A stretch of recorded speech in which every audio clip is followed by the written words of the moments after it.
sûr, quand on voit le résultat, c'est sûr.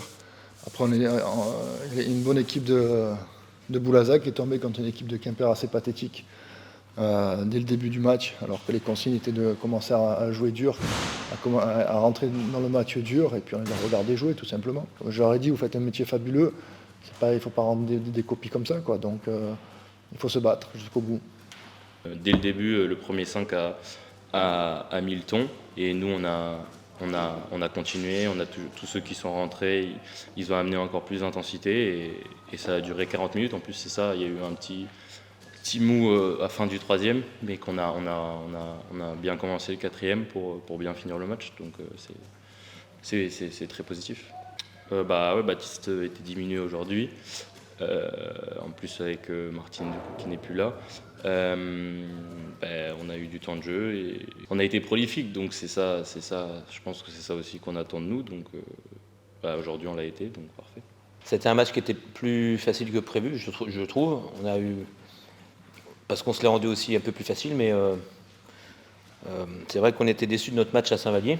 C'est une contre-performance pour nous, surtout qu'on a été devant pendant les 3/4 du match et qu'on n'avait pas cette consistance et cette résilience pendant 40 minutes. Donc c'était vraiment ce qu'on avait demandé, et puis de commencer nos playoffs un petit peu déjà, être déjà dans cette intensité-là, parce que plus on arrivera à lancer, et puis mieux c'est. Bon, je suis content parce qu'on a pu partager quand même pas mal les temps de jeu.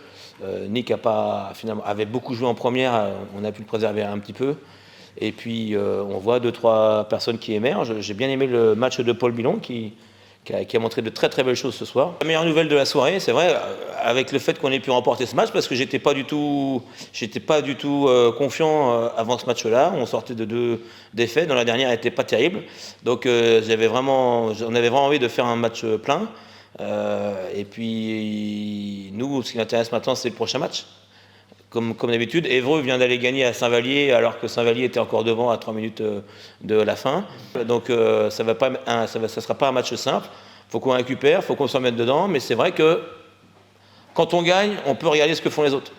Quand on perd, ça ne sert à rien. Donc moi, je préfère d'abord gagner, et puis après on voit. C'est sympa de pouvoir encore jouer quelque chose à 3 matchs de la fin, d'avoir encore une montée à jouer éventuellement. C'est quand même des moments qu'il faut savoir apprécier. Et tout ça c'est le fruit du travail de toute une équipe. Alors pas que de moi je travaille, mais j'ai tout un staff autour de moi qui travaille beaucoup. Je pense à Anthony, je pense à Pierrot, je pense à Jérémy, je pense à François, je pense à Didier, je pense à plein de gens qui travaillent vraiment avec moi, et je tiens vraiment à les féliciter parce qu'ils me facilitent beaucoup la tâche. Et puis au groupe de joueurs, il faut vraiment être très clair. Je crois on a fait jouer depuis le début de l'année 15 ou 16 joueurs, voire 16 ou 17 même. Et donc ça c'est bien, c'est bien. Je suis content pour le club, c'est bien. Encore une fois, c'est un peu une maxime, mais pourvu que ça dure.